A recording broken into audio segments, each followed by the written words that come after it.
Hello friends, a very warm welcome to all of you to the success educator. आज के इस video में हम डिस्कस करेंगे प्रीवियस ईयर के हिस्ट्री के क्वेश्चंस। काफ़ी इंपॉर्टेंट सेशन रहेगा। आपके आने वाले जो भी एग्जामिनेशन की तैयारी आप कर रहे हैं सभी के लिए जो है हिस्ट्री सेक्शन सेम रहता है। तो इन लेक्चर्स को देखना मत भूलिएगा। डेली जो है एक लेक्चर आपको देखने को मिलेगा। हम थोड़ा थोड़ा करके चलेंगे, क्योंकि देखिए अगर आप एक हफ्ते का खाना एक ही दिन में खा लेते हैं तो वो आपके पेट में पचता नहीं है। उसी प्रकार जो है अगर आप एक बुक को जो है पूरा एक दिन में रट लेते हो तो उसका कोई फ़ायदा नहीं है। तो थोड़े थोड़े चंक्स में उसको डिवाइड करिए, थोड़े थोड़े चंक्स में पढ़िए। इससे जो है आपको काफ़ी ज़्यादा बेनिफिट मिलेगा और रिमेंबर करने में भी जो है काफ़ी ज़्यादा हेल्प मिलेगी। ठीक है, तो थोड़ा थोड़ा करिए लेकिन कंसिस्टेंटली करिए। मैटर ये करता है कि आप डेली उसको जो है थोड़ा थोड़ा पढ़ें, तब जाके जो है आपका एग्जामिनेशन जो है क्लियर होगा। ओके, चलिए स्टार्ट करते हैं। 122 क्वेश्चन है। चैनल को सब्सक्राइब कर लीजिए और वीडियो अच्छा लगता है तो काइंडली लाइक भी कर दीजिएगा। इसी के साथ साथ जो है जीओए क्लर्क का जो है हमारा नया बैच स्टार्ट हो रहा है, उसको भी आप ज्वाइन कर सकते हो। Link will be in the description. Video पे जाके देख लें कि किस तरह से आपको ज्वाइन करना है।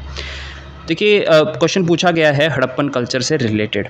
तो हड़प्पन कल्चर जो है यहाँ पे किस टाइप का जो है यहाँ पे एरिया आपको देखने को मिलेगा? ट्रायंगुलर एरिया देखने को मिलता है। सी इसका सही आंसर होगा, ट्रायंगुलर एरिया। हड़प्पन, देखिए हड़प्पन कल्चर या फिर हड़प्पा जो सिविलाइजेशन है, इसको हड़प्पन सिविलाइजेशन क्यों बोलते हैं? एक तो हम इंडस वैली सिविलाइजेशन बोलते हैं इसको, राइट, क्योंकि ये इंडस के किनारे आपको साइट्स देखने को मिलती हैं। दूसरी बात, हड़प्पन सिविलाइजेशन भी बोला जाता है। हड़प्पन सिविलाइजेशन इसलिए बोला जाता है क्योंकि पहली जो साइट थी, फर्स्ट साइट जो डिस्कवर की गई थी वो हड़प्पा थी। ठीक है, पहली जो साइट डिस्कवर की गई थी इंडस वैली सिविलाइजेशन में वो थी आपकी हड़प्पा, इसलिए जो है हड़प्पन सिविलाइजेशन भी इसे कहा जाता है। बात करते हैं हड़प्पा की, तो ये कहाँ पे है? ये आपके पंजाब रीजन, जो पाकिस्तान का पंजाब रीजन है वहाँ पे आपको आपका लोकेटेड है। किस नदी के किनारे क्वेश्चन पूछा जाएगा? तो रावी नदी के किनारे ये लोकेटेड है। किस नदी के किनारे? रावी नदी के किनारे लोकेटेड है। अब इसकी जो फाउंडेशन है किसने रखी थी, ये क्वेश्चन पूछा जाता है। तो याद रखिएगा, दयाराम साहनी ने जो है यहाँ पे, दयाराम साहनी ने जो है इसकी जो है इसको फाउंड किया था। कब किया था ये भी क्वेश्चन पूछा गया है। तो 1921 में, 1921 में दयाराम साहनी के द्वारा हड़प्पा को डिस्कवर्ड किया गया था। ओके, इसके अलावा इसको गेटवे सिटी भी बोला जाता है हड़प्पा को। तो ये बातें आपको यहाँ पे याद रखनी है। अगर बात करी जाए मोहनजोदाड़ो की, ये भी इंपॉर्टेंट साइट है, one of the largest site of Indus valley civilization. अगर आपको लार्जेस्ट साइट पूछी जाए इंडस वैली सिविलाइजेशन की तो वो कौन सी है? राखीगढ़ी। याद रखना, राखीगढ़ी। राखीगढ़ी कहाँ पे है? ये आपका हरियाणा में है। ठीक है, राखीगढ़ी कहाँ पे है? हरियाणा में, और ये लार्जेस्ट साइट है बाय एरिया।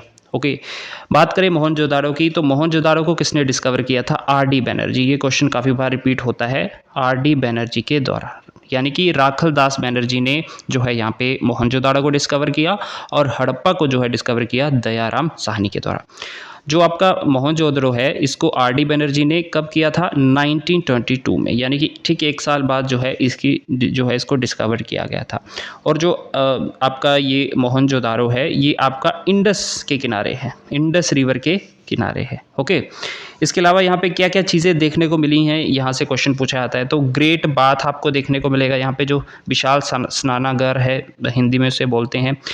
ग्रेनरी आपको जो है यहाँ पे देखने को मिलेगी, जहाँ पे जो है यहाँ पे जो आपके व्हीट वगैरह जो है चीज़ें रखी जाती थी। मदर गॉडेस की मूर्ति आपको यहाँ पे देखने को मिलेगी। ठीक है, मदर गॉडेस की जो है यहाँ पे आपको मूर्ति देखने को मिलेगी। इसके अलावा आपको एक ब्रॉन्ज की डांसिंग गर्ल की जो है यहाँ पे स्ट्रक्चर देखने को मिलेगा। ये भी आपको याद रखना है, काफ़ी ज़्यादा इंपॉर्टेंट फैक्ट है। पशुपति सील जो है यहाँ पे आपको देखने को मिलेगी। ठीक है, तो ये सब चीज़ें जो है यहाँ पे आपको देखने को मिलेंगी। आगे बढ़ते हैं, अगला जो क्वेश्चन है वो है 123। ये है, Shravasti was the capital of. Shravasti जो है किसकी कैपिटल थी? तो ये कोशाला की थी। किसकी थी? कोशाला। देखिए कोशाला जो है आज के समय में जो आपका अयोध्या है उसको बोला जाता था पहले कोशाला। याद रखिएगा, अयोध्या को ही जो है कोशाला बोला जाता था। तो इसकी कैपिटल थी ऑप्शन नंबर डी, कोशाला। ओके, और सबसे फेमस रूलर थे कोशाला के, वो थे आपके प्रसेनजीत। ठीक है, प्रसेनजीत जो थे सबसे फेमस थे। यहाँ पे है अंग, तो अंग की जो है कैपिटल थी वो थी चंपा। ठीक है, चंपा वॉज द कैपिटल ऑफ अंगा। और काशी, ठीक है, काशी की थी क्या? वाराणसी। वाराणसी, काशी की थी आपकी वाराणसी। जो बनारस वाला रीजन है वो है, उसकी बात की जा रही है। पहले बनारस को जो है काशी बोला जाता था। अब एक है यहाँ पे अवंती। अवंती की कैपिटल थी महिष्मती। महिष्मती, ठीक है, ये भी आपको याद रखना है। तो ये जो कैपिटल्स हैं इनमें से क्वेश्चन पूछे जाते हैं। अंग की क्या है? अंग की है आपकी चंपा, काशी की है आपकी वाराणसी, अवंती की है आपकी महिष्मती, और कोशाला जो सरस्वती है उसकी है ये कोशाला, यानी कि अयोध्या वाला रीजन है उसको बोला जाता था। तो ये बातें आपको यहाँ पे याद रखनी। 124 पे चलेंगे। Which ruler built the famous rock cut temple of Shiva at Ellora? तो शिवा का जो एलोरा में जो है रॉक कट टेम्पल है, एक ही रॉक को कार्व करके जो है यहाँ पे बनाया गया है, वो है कृष्णवन ने बनाया था। किसने बनाया था? कृष्णवन। अब ये कृष्णवन जो थे किस डायनेस्टी से रिलेटेड है? इस तरह से भी क्वेश्चन पूछा जा सकता है कि किस डायनेस्टी ने जो है जो एलोरा के जो शिव टेम्पल है, रॉक कट टेम्पल, वो बनाए हैं। तो राष्ट्रकूटा आपका आंसर होगा।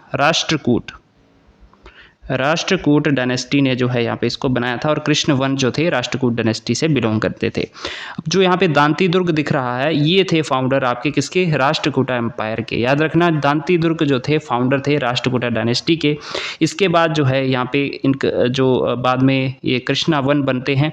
कृष्णवन के बाद बनते हैं गोविंद थर्ड, और गोविंद थर्ड का बेटा जो आगे था अमोघ वर्ष, ये लास्ट में बनता है। ओके, सो इससे रिलेटेड आपको बातें याद रखनी है। अमोघ वर्ष से रिलेटेड आपको क्या बातें याद रखनी है? इन्होंने एक पोइम लिखी है जो कि क्वेश्चन में पूछी जाती है। कविराज मार्ग नाम से एक जो है कविराज मार्ग, ठीक है, कविराज मार्ग के नाम से जो है इन्होंने एक पोइम लिखी है। कन्नड़ पोइम है और ये अर्लीस्ट नोन कन्नड़ पोइम है, ठीक है। तो ये आपको बातें याद रखनी हैं, ये क्वेश्चन पूछा भी गया है पहले, तो ये इंपॉर्टेंट है। 125 पे चलेंगे। Which of the following sultan wrote autobiography, यानी कि खुद की बायोग्राफी किसने लिखी है? तो ये लिखी है फिरोज शाह तुगलक ने। यहाँ पे किसने लिखी है? फिरोज शाह तुगलक ने। किस नाम से लिखी है? फुतूहत ए फिरोज शाही। क्या? फुतूहत ए फिरोज शाही। तो फुतूहत फिरोज शाही के नाम से जो है इन्होंने अपनी ऑटोबायोग्राफी लिखी है। देखिए, इनका टाइम पीरियड था 1351 से लेके 1388 के बीच में। ओके, से जो ये रूलर थे इनके टाइम की इम्पोर्टेंट घटनाएं क्या हैं? तो इन्होंने अपने किंगडम के लिए काफ़ी ज़्यादा जो है डेवलपमेंट ऑफ इंफ्रास्ट्रक्चर किया। इंफ्रास्ट्रक्चर में क्या क्या चीज़ें, जैसे आपके जो स्कूल हैं वो काफ़ी सारे इन्होंने बनवाए थे, हॉस्पिटल्स हैं वो काफ़ी सारे इन्होंने बनाए। हॉस्पिटल्स को ये बोलते थे दरुल शिफा, ये भी क्वेश्चन पूछा गया है। दरुल शिफा किसे बोला जाता है? जो हॉस्पिटल्स होते थे उनको दरुल शिफा बोला जाता था, तो ये इन्होंने वो बनाए थे। इसके अलावा इन्होंने रिवर कैनाल्स काफ़ी ज़्यादा जो है यहाँ पे डेवलप की। इसके अलावा एक क्वेश्चन पूछा जाता है किसने जो है रिपेयर किया क्या? कुतुब मीनार को। कुतुब मीनार को जो है किसने रिपेयर करवाया था? तो फिरोज शाह तुगलक ने। एक्चुअली कुतुब मीनार जो है अर्थक्वेक के कारण जो है यहाँ पे डिस्ट्रॉय हो गया था, उसके बाद जो है इसको रिपेयर करवाया था इन्होंने। तो ये इंपॉर्टेंट फैक्ट है, याद रखना। तो ये काफ़ी क्रूअल और अगर हम बोल रहे हैं इनटॉलरेंट जो है रूलर थे, और इन्होंने काफ़ी सारे हिंदू टेम्पल्स को भी डिस्ट्रॉय किया था। इसके अलावा देखिए इन्होंने डिपार्टमेंट बनाए, जैसे department of slave. Department of slave था जिसका नाम था दीवान बंदा खान। क्या? दीवान बंदा खान के नाम से एक डिपार्टमेंट बनाया जो कि डिपार्टमेंट ऑफ स्लेव्स था। ये आपको याद रखना है, इंपॉर्टेंट फैक्ट है। इसके अलावा इन्होंने कुछ टाउन जो हैं एस्टैब्लिश किए थे, जैसे कि फिरोज़ाबाद। ये क्वेश्चन में पूछा जा चुका है। फिरोज़ाबाद, जौनपुर इन्होंने जो है यहाँ पे डेवलप किया। हिसार को जो है इन्होंने फाउंड किया, हिसार जो हरियाणा वाला पार्ट है वहाँ पे। इसके बाद में फतेहाबाद भी जो है यहाँ पे इन्होंने फाउंड किया था। तो ये 4 जो है टाउन्स जो है इनके द्वारा जो है फाउंड की गई थी, इम्पॉर्टेंट है। ओके, इसके अलावा देखिए इन्होंने जजिया टैक्स को जो है फिर से लागू किया था। किस पे? ब्राह्मण्स पे। जो ब्राह्मण होते थे उन पे जो है इन्होंने लागू किया। पहले एक्चुअली इन पे लगता नहीं था जजिया कर, लेकिन इन्होंने जो है यहाँ पे फिर से जो है यहाँ पे स्टार्ट किया और ब्राह्मण्स पे भी इसको लागू किया था। ये बातें आपको इनसे रिलेटेड याद रखनी है। इसके अलावा यहाँ पे मोहम्मद बिन तुगलक हैं। तो मोहम्मद बिन तुगलक जो हैं इनकी प्रोफेशंसी किस में थी? फ़िलॉसफी में।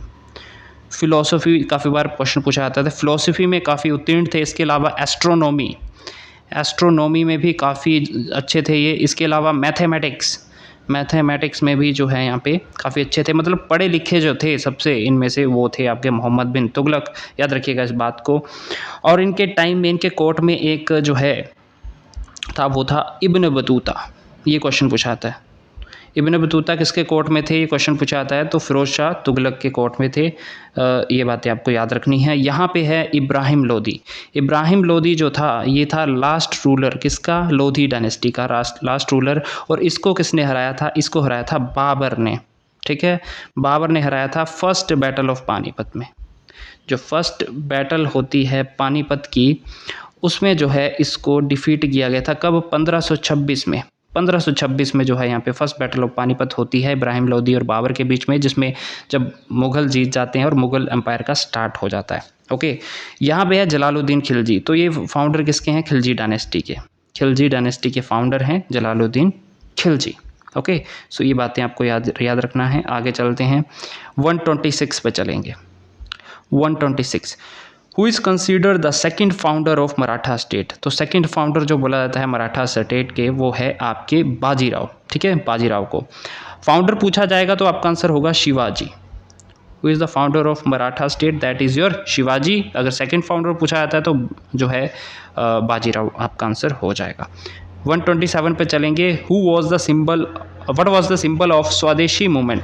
तो स्वदेशी मूवमेंट का सिंबल क्या था, वो था आपका चरखा। याद रखना, चरखा जो था स्वदेशी मूवमेंट का यहाँ पे क्या था, जो आपका सिंबल था। ठीक है, अब देखो और क्वेश्चन क्या पूछे जाएंगे कि स्वदेशी मूवमेंट कब स्टार्ट हुआ था। तो स्वदेशी मूवमेंट जो है 7 अगस्त 1905 को, याद रखना डेट इंपॉर्टेंट है, 7 अगस्त 1905 को आपकी स्वदेशी मूवमेंट स्टार्ट हुई। अब क्यों, रीज़न क्या था इसके पीछे, देखिए आपको याद होगा 1903 में लॉर्ड कर्जन के द्वारा पार्टीशन ऑफ बंगाल जो है उसकी घोषणा कर दी गई थी।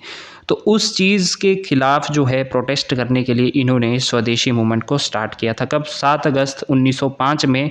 कहाँ से स्टार्ट हुआ, टाउन हॉल से। टाउन हॉल जो कि कोलकाता में है, कोलकाता से जो है इसकी शुरुआत हुई। याद रखिएगा, टाउन हॉल कोलकाता से जो है स्वदेशी मूवमेंट की जो है स्टार्ट हुई। अब स्वदेशी मूवमेंट है किससे रिलेटेड, स्वदेशी मूवमेंट में इन्होंने क्या किया, इन्होंने बायकॉट कर दिया जो ब्रिटिशर्स के गुड्स हुआ करते थे, जो उनके गुड्स हुआ करते थे, कपड़े हुआ करते थे, जो भी चीज़ें थी उनसे रिलेटेड, उनको इन्होंने पूरी तरह बायकॉट किया।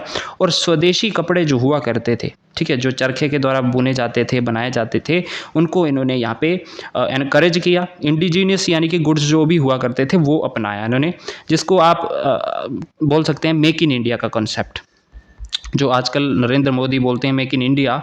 तो ये वाला कॉन्सेप्ट जो है स्वदेशी मूवमेंट से स्टार्ट हुआ था कि ब्रिटिशरों का जो है हमने त्याग करना है, उनके जो भी गुड्स होंगे उनको हम इस्तेमाल नहीं करेंगे, और जो स्वदेशी होंगे, अपने द्वारा बनाए गए होंगे, उनको हम जो है यहाँ पे यूज़ करेंगे। तो उनका सिंबल था चरखा।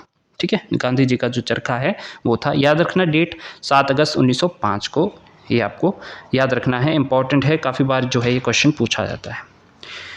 नेक्स्ट जो है हमारा लास्ट क्वेश्चन आज का 128, दैट इज़ दीपावली डिक्लेरेशन जो है ये किससे रिलेटेड है।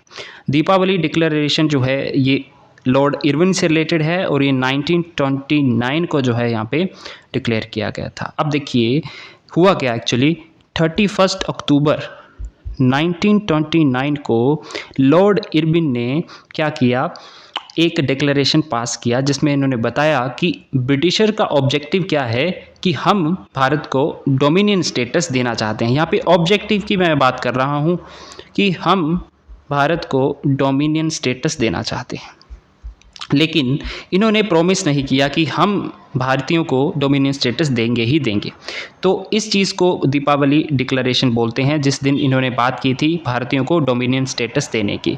लॉर्ड इरविन का टाइम पीरियड आपको याद रखना है 1926 से लेके 1931 तक जो है ये भारत के वॉइसरॉय रहे हैं। और दीपावली डिक्लेरेशन इनसे रिलेटेड है, किससे रिलेटेड है, डोमिनियन स्टेटस से रिलेटेड है।